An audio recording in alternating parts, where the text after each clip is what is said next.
At least আপনার ঘরটা পবিত্র রাখেন।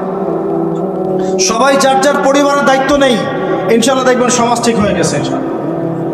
আমার স্ত্রীকে আমি এইসব করতে দিব না, ওর ক্ষমতা আছে করবে, করলে ওকে আমি তালাক দিয়ে রেখে দেব, শেষ, সোজা কথা। ও আমরা এইভাবেই কথা বলি বাসায়, এক কথায় চলবে, এক কথায় উঠবে, এক কথায় বসবা, দ্বিতীয় কথা যেন বলতে না হয়। একদিন একটা ইস্যু নিয়ে মানে ঝগড়া তুল কালাম হয়ে গেল না, আমি রাগ কন্ট্রোল করতে পারলাম না। বলছিলাম যে হাত মোজা ভালো করে পড়তে, হাত কথা বলার সময় দেখেন, যদি আমি হাতে ভাবে উঁচু করি দেখা যায় এতটুকু। আমি বাসায় গিয়ে বলছিলাম যে হাত মোজা খুব ভালো করে এই পর্যন্ত পড়তে, এইটুক নিয়ে মনে হয় আমি 10 মিনিট ঝাড়ি দিয়েছি, মানে বকা দিয়েছি আর কি। একদম মাথা নিচু করে শুনছে, একটা কথা বলে নাই। আমি আমার পরিবারকে ঠিক করলে কেন আমার মানে স্ত্রী বাইরে যাবে, কিভাবে যাবে? আমি বলতেছি না যে সে বাইরে যাইতে পারবে না, প্রয়োজনে তার প্রয়োজন পূরণ করতে পারবে না, এমন তো না বিষয়টা। বেপর্দায় এভাবে যাবে কেন? বেপর্দায় ফিতনার মধ্যে কেন যাবে? আমার মেয়ে, আমি জন্ম দিলাম, আমি বড় করতেছি, আমি খাওয়াই, মানে আমি খাওয়াই বলতে মানে কি, আমরা উপার্জন করে আমরাই খেতে খাওয়াই নাকি? আমরা ওসিলা না রিজিকের, আমরা কামাই রোজগার করে নিয়ে আসি। আমি খাওয়াই বলতে বোঝাচ্ছি আমরা কামাই রোজগার করে নিয়ে আসি, আমাদের ভালোবাসা দিই, মহব্বত করি, তিলে তিলে আদর মহব্বত দিয়ে বড় করি। আমার মেয়ে কেমন করে বাইরে যায়? কেমন করে বাইরে যায়? কোন সাহসে যাবে? আমি বাবা হয়ে বেঁচে থাকতেও কিভাবে যাইতে পারে? গেলে ওকে একদম খাওয়ার বন্ধ করে দিবে। আমার ছেলে বালে ঘুরছে, নামাজে যাবে না কেন? যাবে না কেন? যদি না যায় আমি ওর খাওয়া বন্ধ করে দিব।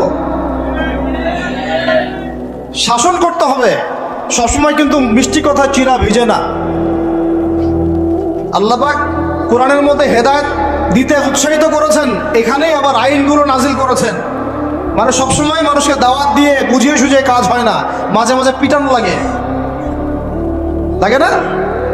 শাসন লাগে না? লাগে।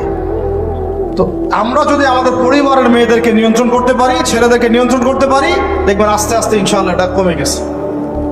আর যদি এভাবেই গা ছাড়া দিয়ে দেন, আমি বলেছি বেশি দিন লাগবে না, আর 10টা বছর পরে নাউজুবিল্লাহ আমরা আশ্রয় চাই আল্লাহর কাছে, এমনটা যেন না হয়। দেখবেন যে এটা এমন হারে বেড়ে গেছে যে ঘরে ঘরে সমকামিতা ঢুকে যাইতে পারে। নাউজুবিল্লাহ, এই তাদাদ, এই সংখ্যা দিন দিন বাড়তেছে। আপনাদের শহরে, আপনাদের এই অনেক এই যে এখানে আমি অনেক মাহফিল করেছি, অনেকেই আমাকে চিরকুট দিয়েছিলেন যে ভাই এখানে বেড়ে যাচ্ছে, এই বিষয়ে কিছু বললেন।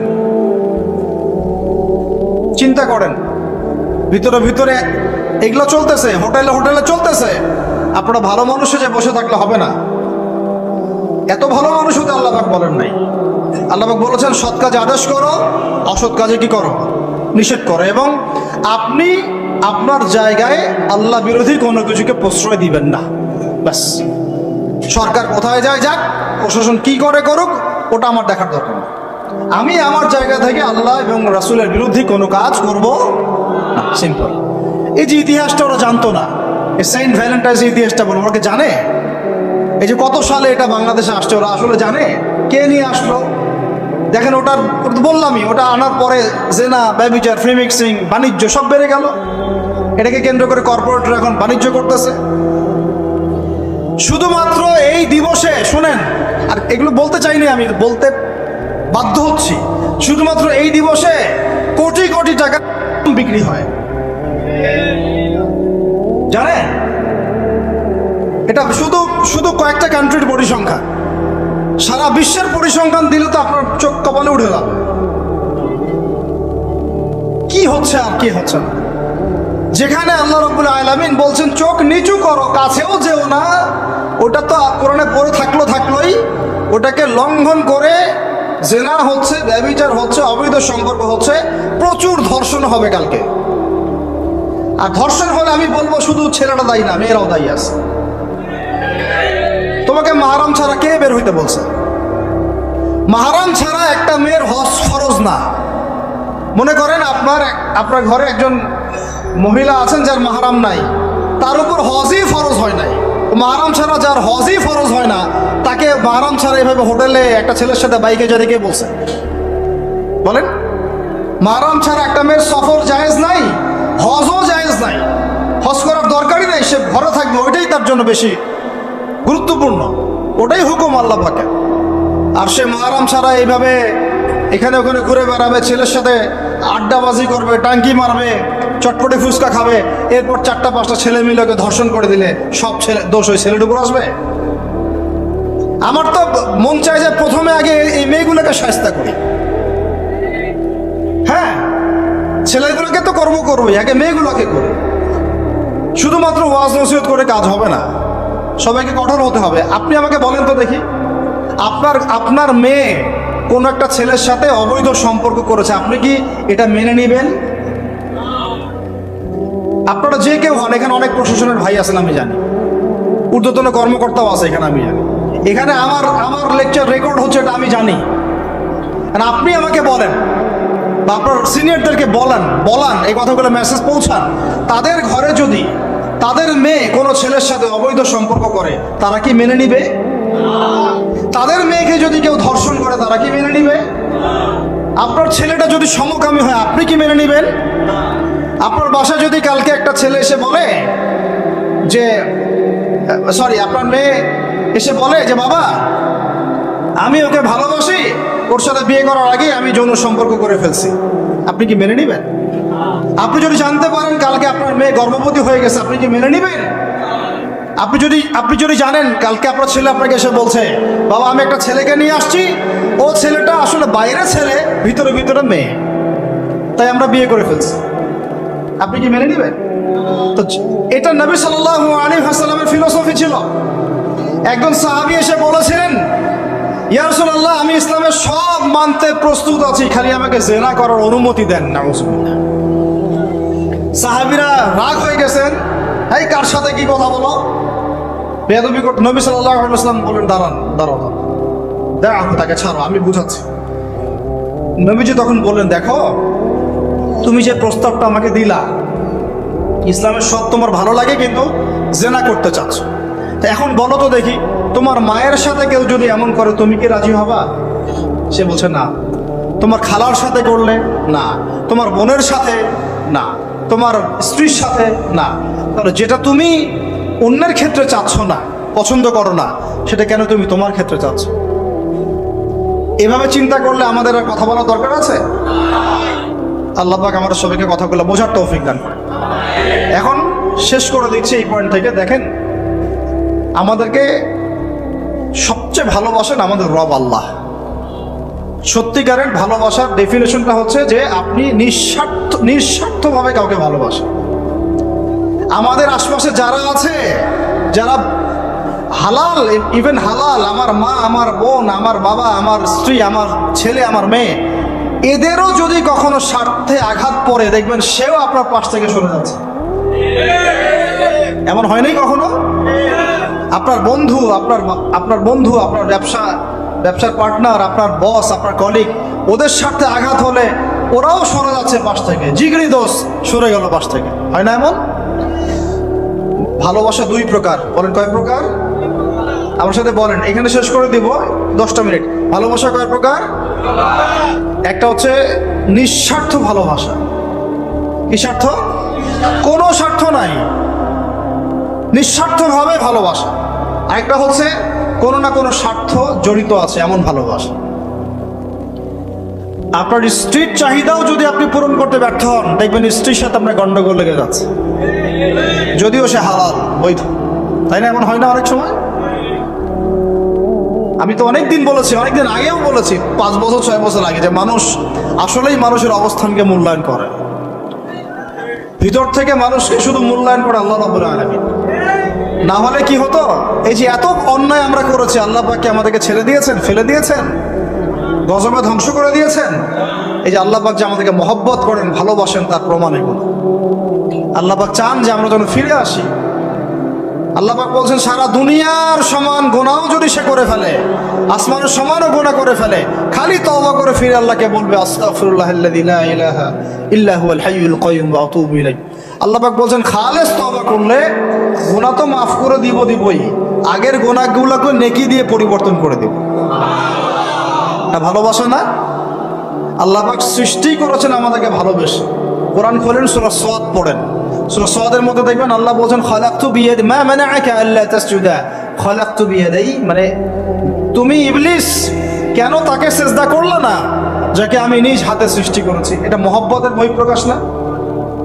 আল্লাহ আমাদেরকে নিজ হাতে সৃষ্টি করেছেন। আল্লাহ পাকের হাত কেমন এটা আমরা ব্যাখ্যা করতে যাব না, এর হাতের অর্থ কি সেটাও ব্যাখ্যা করার তাওয়িল করার দরকার নাই। কোরআনে আসছে সেভাবে আমরা ঈমান রাখবো, ঠিক আছে ভাই?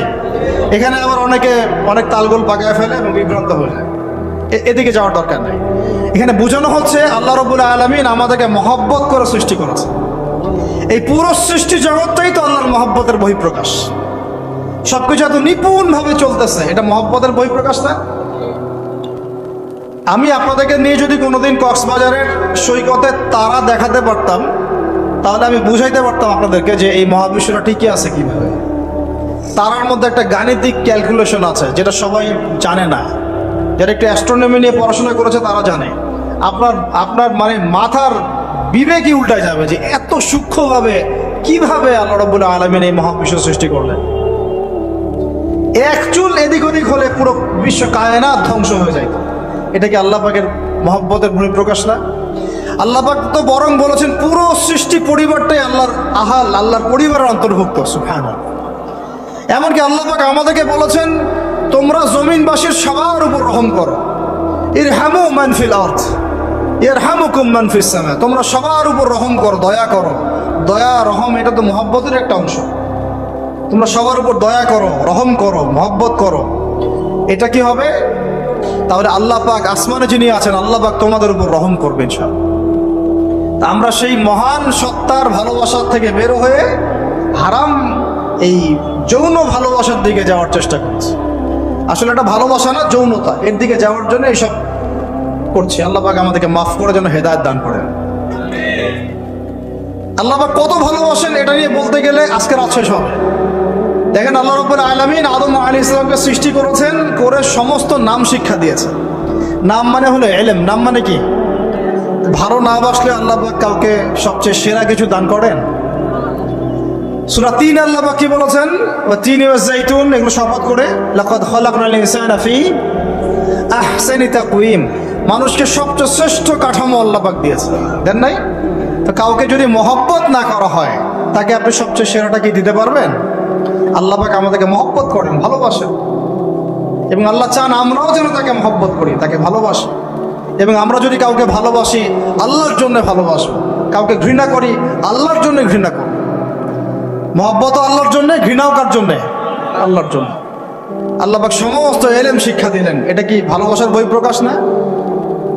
নূহ আলাইহিস সালামের কওম দীর্ঘদিন আল্লাহর কথা শুনে না, আল্লাহ পাক সবর করলেন, ধৈর্য ধরলেন, গজব দিলেন না, শেষ পর্যায়ে গিয়ে আযাব দিয়েছেন। এই যে আল্লাহ পাক সুযোগ দেন, সময় দেন, এটা কি আল্লাহ পাকের ভালোবাসা, দয়া না? এরকম প্রত্যেকটা কওমের ক্ষেত্রে হয়েছে। আমি তো ফিল করলাম এই ভালোবাসা নিয়ে ঘাটাঘাটি করতে গিয়ে যে আসলে আল্লাহ পাক যে আমাদেরকে সবচেয়ে বেশি মহব্বত করেন তার সবচেয়ে বড় নিদর্শন কি জানেন? আমাদের কাছে আল্লাহ রাব্বুল আলামিন আল কোরআনের মতো কিতাব নাজিল করেছেন, আর আমাদেরকে আল্লাহ পাক নবী মুহাম্মদ সাল্লাল্লাহু আলাইহি ওয়াসাল্লামের উম্মত বানাইছেন। আল্লাহ পাক যে নবী মুহাম্মদ সাল্লাল্লাহু আলাইহি ওয়াসাল্লামকে এই দুনিয়াতে পাঠিয়েছেন না, এটাই সবচেয়ে বড় মহব্বত, সবচেয়ে বড় রহমত। কারণ তার সুন্নতে এমন কিছু নাই যেটা আপনি খুঁজে পাবেন না। আর তিনি আমাদেরকে যে মহব্বত করতেন, মুহাম্মদ সাল্লাল্লাহু আলাইহি ওয়াসাল্লাম আমাদেরকে যে মহব্বত করতেন, তিনি আমাদেরকে বলতেন যে আমরা তার ভাই। আমরা তার কি ভাই? মানে কি মায়ের পেটে ভাই? এটা বোঝানো হয় না। একটা হাদিসে তিনি বলেছেন আমি তো পিতৃতুল্য। তার মানে কি সত্যি সত্যি বাবা সন্তানের সম্পর্ক? রুহানি পিতা। তিনি কি ইমাম নন? তিনি ইমাম, তিনি নেতা, তিনি আমাদের শিক্ষক, তিনি নবী। তো তিনি আমাদেরকে যে মহব্বত করতেন, তিনি একদিন বলছিলেন নবী সাহাবীদের সামনে, কাশ আমি যদি আমার ভাইদেরকে দেখতে পেতাম। সাহাবীরা বলছেন, ইয়া রাসূলুল্লাহ, আমরা কি আপনার ভাই না? তখন নবীজি বলছেন, না, তোমরা আমার সাহাবী। আমার ভাই তারা যারা আমাকে না দেখেই আমার প্রতি ঈমান নিয়ে আসবে। প্রত্যেক নবীকে আল্লাহ পাক একটা দোয়া করার চান্স দিয়েছে। কয়টা ভাই? এমন একটা দোয়া যেটা করলে আল্লাহ পাক কবুল করবেনই করবেন। করলে আল্লাহ পাক কি করবেন? অবশ্যই কবুল করবেন। নবী সাল্লাল্লাহু আলাইহি ওয়াসাল্লাম বলছেন যে সমস্ত নবী এই দোয়াটা পৃথিবীতে করে ফেলেছে, তা আমি এই দোয়াটাকে মুলতবি রেখেছি যে কাল কিয়ামতের মাঠে আমি আমার উম্মতের জন্য সুপারিশ করবো ইনশাআল্লাহ।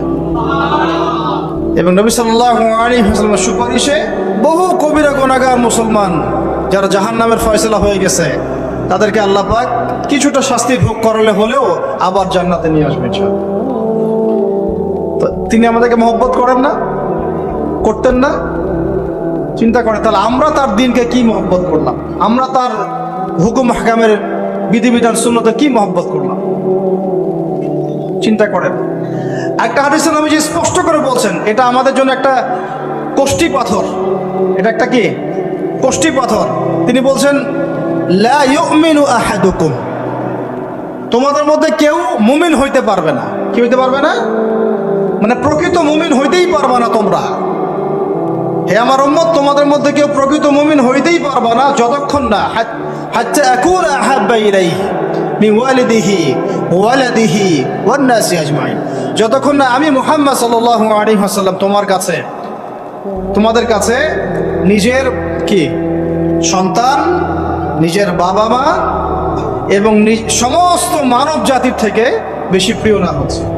হাদিসটা আবার বলি, নবীজি বলছেন কেউ ততক্ষণ পর্যন্ত প্রকৃত মুমিন হতে পারবে না যতক্ষণ না আমি মুহাম্মদ সাল্লাল্লাহু আলাইহি ওয়াসাল্লাম তার কাছে তার সন্তান, তার পিতা, এমনকি সমস্ত মানব জাতি থেকে বেশি প্রিয় না হচ্ছে। আর আমরা যারা আগামীকালকে এইটার প্রিপারেশন নিয়েছি, আসলে কি আমাদের কাছে নবী প্রিয় বেশি না আমাদের দুনিয়ার স্বার্থ বেশি প্রিয়? যারা এগুলো করবে তাদের কাছে কি সত্যি নবী প্রিয়? তাহলে তারা করতে পারতো না। যদি নবী আমাদের কাছে সবচেয়ে বেশি প্রিয় না হয়, আমরা মুমিন হতে পারছি না। আর যাদের কাছে নবী প্রিয় তারা কখনো এমন হারাম কাজে যেতে পারবে না। যারা যাচ্ছে তারা কখনোই নবীকে ভালোবাসে না, কোশ্চিন কালেও না। শোনেন, উমর রাদিয়াল্লাহু আনহুর নাম শুনেন নাই? বললে অনেক কথা ভাই, অনেক কথা, কোনটা রেখে কোনটা বলি। উমর রাদিয়াল্লাহু আনহু একদিন এসে বলছেন, খলিফাতুল মুসলিমিন, মুসলিমদের তিনি খলিফা। জান্নাতের সুসংবাদপ্রাপ্ত 10 জন সাহাবীর একজন। জান্নাতের সার্টিফিকেট পেয়েছেন পৃথিবীতে কয়জন সাহাবী? একটা হাদিসে একসাথে 10 জন। ওই 10 জনের অন্যতম একজন, যিনি এমন শাসন ব্যবস্থা পৃথিবীতে প্রতিষ্ঠা করেছিলেন যার মতো মিসাল এখন পর্যন্ত পৃথিবীতে আর দেখা যায় নাই। একটা হাদিসে আসছে, যে রাস্তা দিয়ে ওমর হাঁটে ওই রাস্তা দিয়ে শয়তান হাঁটে না। কি বুঝলেন? শয়তান যদি দেখে ওই যে ওমর, ও আর ওই যাবে না ওই রাস্তা। এই হচ্ছে ওমর ইবনে খাত্তাব। আমার পরে কোনো নবী নাই। নবীজি বলছেন আমার পরে কোনো নবী নাই, লা নবিয়্যা বা'দি, আমার পরে কোনো নবী নাই। যদি হতো তাহলে ওমর হতো, যদি হতো তাহলে ওমর হতো। অন্য একটা হাদিসে আসছে, আমার পরে কোনো নবী নাই, তবে তুমি আমার, এটা অন্য সাহাবী সম্পর্কে, আলী ইবনে আবি তালিব সম্পর্কে, তুমি আমার জীবনে তেমন মূসার জীবনে হারুন ছিল যেমন। এটা হচ্ছে আলী ইবনে আবি তালিব। তো এখানে কথা হচ্ছে, ওমর রাদিয়াল্লাহু আনহুর মতো মানুষ নবীর কাছে এসে বলছেন সাল্লাল্লাহু আলাইহি ওয়াসাল্লাম, ইয়া রাসূলুল্লাহ ওয়াল্লাহি লা উহিব্বুক, আল্লাহর কসম করে বলছে আমি আপনাকে অনেক মহব্বত করি, ইল্লা মিন নাফসি, আমার নফসের চেয়ে বেশি না। মানে আমি আমার জানের চাইতে আপনাকে বেশি মহব্বত করি না। কথা কি বুঝতে পারতেন কি? মানে আমি আপনাকে অনেক মহব্বত করি ইয়া রাসূলুল্লাহ, সব কিছু থেকে বেশি মহব্বত করি, কিন্তু আমার নিজের জানের চেয়ে বেশি না। নবী সাল্লাল্লাহু আলাইহি ওয়াসাল্লাম বলেন, লা ইয়া ওমর, এখনো মুমিন হওনি ওমর। কাকে বলছেন? কাকে বলছেন? জান্নাতের সার্টিফিকেট প্রাপ্ত একজন মানুষকে। লা ইয়া ওমর, এখনো হওনি। তখন নবী সাল্লাল্লাহু আলাইহি ওয়াসাল্লামকে তিনি একটু পরে আবার বলছেন, ইয়া রাসূলুল্লাহ ওয়াল্লাহি আলান, এখন লা হাব্বা ইলাইয়া মিন কুল্লি শাই হাত্তা মিন নাফসি, এখন থেকে আপনি আমার কাছে সবচেয়ে বেশি প্রিয় সবকিছু থেকে, এমনকি আমার নফসের থেকেও বেশি প্রিয়। তখন নবীজি বলছেন, আলান ইয়া ওমর, এখন ওমর, এখন তুমি মুমিন হলে। তাহলে যারা আমরা নবীর সুন্নতের খেলাফ এইসব অপসংস্কৃতি, নোংরামি, জেনা, ব্যভিচার, কনসার্ট, নাটক, সিনেমা, পরকিয়া, এইসব তথাকথিত ভালোবাসা দিবস, এই জেনা দিবসগুলো পালন করছি, আমরা কি আসলেই নবীকে ভালোবাসি? আমরা কি সত্যি আল্লাহকে ভালোবাসি? আল্লাহ পাক আমাদেরকে বোঝার তৌফিক দান করেন না, জাহিলিয়াত থেকে ফিরে আসার তৌফিক দান করেন। এরকম প্রচুর ঘটনা। ভালোবাসা তো এগুলোর নাম। ভালোবাসা কাকে বলে জানেন? সাহাবীরা বাসায় যেতেন, আবার দৌড় দিয়ে আসতেন নবী সাল্লাল্লাহু আলাইহি ওয়াসাল্লামের চেহারাটা একটু দেখার জন্য। এটা নাম ভালোবাসা। আপনারা যদি উমরা করতে চান, হজ করতে চান, দেখবেন বারবার আপনার নবীর রওজায় গিয়ে সালাম দিতে মন চাইবে, যে আরেকবার দেখা করে আসি, আরেকটু দেখা করে আসি, আরেকবার সালাম দিয়ে আসি। ভালোবাসা কোনো স্বার্থ আছে এখানে? নবী সাল্লাল্লাহু আলাইহি ওয়াসাল্লাম কি আমাদের কাছে কোনো স্বার্থ দাবি করেছেন? আল্লাহ করেছেন। এগুলো ভালোবাসা। এই ভালোবাসা হলো প্রকৃত ভালোবাসা। আর এগুলো যেটা চলছে এটা হচ্ছে যৌনতা। এগুলো কি চলছে? যৌনতা। ভালোবাসার নাম দিয়েছে এখন যৌনতা। এগুলো ভালোবাসা না, এগুলো পাশবিকতা, প্রবৃত্তির দাসত্ব। প্রবৃত্তি মানে মন যা চাই তাই করতে চাচ্ছে। আপনার মন চাইছে একটা মেয়ের সাথে রাত কাটাবেন, এটাকে আপনি ভালোবাসা নাম দিলেন, কিন্তু এটা হচ্ছে ভালোবাসা না, এটা কি প্রবৃত্তি, পশুত্ব, দাসত্ব, পশুত্বের দাসত্ব করছেন। আল্লাহ পাক আমাদেরকে কথাগুলো বোঝার তৌফিক দান করেন। এরকম সাহাবীরা কত ত্যাগ করেছেন। তালহা রাদিয়াল্লাহু আনহুর নাম শুনেন না অনেকেই। নবী সাল্লাল্লাহু আলাইহি ওয়াসাল্লাম উহুদ যুদ্ধের দিন সংকটময় একটা অবস্থায় ছিলেন। তালহা রাদিয়াল্লাহু আনহু একা নবী সাল্লাল্লাহু আলাইহি ওয়াসাল্লামকে ঢাল হিসেবে পিঠ পেতে দিয়ে আসেন, উনার দিকে কোনো তীর যেন আসতে না হয়। শেষে দেখা গেল তার গায়ের মধ্যে 40 থেকে 50টা তরোয়ারের আঘাত আছে, তীরের খোঁচা আছে, বর্ষার খোঁচা আছে। এই অবস্থায় তিনি নবীকে কাঁধের মধ্যে নিয়ে উহুদ পাহাড়ে উঠেছেন নবীকে সেভ করার জন্য। এটা ভালোবাসা। এটা কি? কোন স্বার্থে? কিসের স্বার্থে? দুনিয়ার স্বার্থে? জান্নাতের স্বার্থে। একজন সাহাবী বাড়ি নির্মাণ করেছেন, তো নবী সাল্লাল্লাহু আলাইহি ওয়াসাল্লাম দেখে একটু খালি মানে হয় না, তুমি কে, কার বাড়ি এটা? বললেন আচ্ছা অমুক সাহাবীর বাড়ি। নবীজি একটু ভ্রু কুঞ্চিত করলেন, পছন্দ করলেন না, কিছু মুখে বলেন নাই, মুখে কিছু বলেন নাই, খালি একটু অসন্তুষ্ট হয়েছেন, এক্সপ্রেশন দেখতে বোঝা যাচ্ছে। তখন ওই সাহাবীকে জানানো হলো, তোমার বাসার সামন দিয়ে তো আল্লাহর নবী সেদিন হেঁটে গেলেন, তারপরে আমার বাসা দেখে, তোমার বাসা দেখে আল্লাহ নবী সাল্লাল্লাহু আলাইহি ওয়াসাল্লাম একটু অসন্তুষ্টি প্রকাশ করেছিলেন, মুখে কিছু বলেন নাই, এক্সপ্রেশন ছিল অসন্তুষ্টিমূলক। 3 দিনের মধ্যে সেই বাড়ি ভেঙে গুড়িয়ে দিয়েছে। যে বাসা দেখে আল্লাহ নবী সন্তুষ্ট হন না, আমি বাসা রাখবই না। ভালোবাসা কিসের জন্যে? কার জন্যে? কার স্বার্থে বলেন? আল্লাহর জন্যে, জান্নাতের জন্য, আল্লাহর স্বার্থে, আল্লাহর জন্যে। কতগুলো বলে শেষ করবো আপনাদেরকে। সাদ বিন আবি ওয়াক্কাস রাদিয়াল্লাহু আনহু উহুদ যুদ্ধের দিন এইরকম করে তীর নিক্ষেপ করছেন। আল্লাহ নবী বলছেন, ইয়া সাদ, হে সাদ, তীর ছুড়ো, তোমার জন্য আমার পিতামাতা কুরবান হোক। আশপাশে 9 জন ছিল, তার মধ্যে একজন করে শহীদ হতে শেষে 2 জন বেঁচে থাকলো, সাদ বিন আবি ওয়াক্কাস, তালহা বিন উবাইদুল্লাহ রাদিয়াল্লাহু আনহু। এগুলো তারা কেন করেছেন? ভালোবাসার জন্যে। ভালোবাসা এগুলোর নাম। কতগুলা বললে শেষ করবো আপনাদেরকে বলেন। নবী সাল্লাল্লাহু আলাইহি ওয়াসাল্লামের কাছে একজন সাহাবী আসেন ইসলাম কবুল করতে এসে হাতের মধ্যে কিছু বালা, আংটি থাকে না, এগুলো ছিল, এগুলো খুলে ফেলে দিয়েছেন নবী সাল্লাল্লাহু আলাইহি ওয়াসাল্লাম, খুলে ফেলে দিয়েছেন। তো একটা খুব দামি সোনার আংটি ছিল, ফেলে দেওয়ার পরে অনেকে বলছে, তুমি তখন মুসলিম হয়েছো, ইসলাম কবুল করেছো, তো আচ্ছা ঠিক আছে, ওইটা না হয় নবীজি পড়তে নিষেধ করেছেন, তুমি ওইটা নিয়ে বিক্রি করে দাও, বিক্রি করে না হয় ওই টাকা দিয়ে অন্য কিছু করো। উনি বলছেন, কখনো না, আমার হাত থেকে আল্লাহ নবী খুলে একটা জিনিস ফেলে দিয়েছেন, আমি সেটা আবার নিতে যাবো?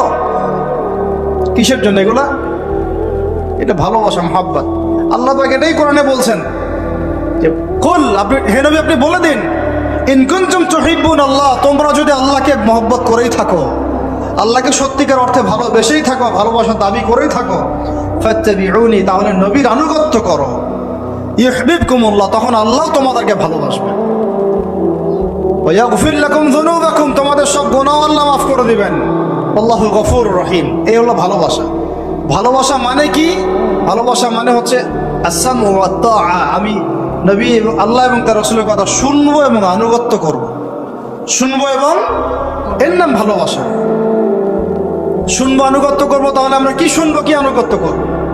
আমাদেরকে প্রথমে কোরআন পড়তে হবে, কোরআনের অনুবাদ জানতে হবে, কোরআন অনুযায়ী জীবন করতে হবে, 5 ওয়াক্ত নামাজ পড়বো ইনশাল্লাহ, হালাল খাবো, যাকাত দিব, রমজানের সওম রাখবো, নবীর সুন্নাহ অনুযায়ী জীবনযাপন করব, এবং সুন্নাহ বিরোধী, কোরআন বিরোধী, ইসলাম বিরোধী কোনো কাজে আমি লিপ্ত হব না।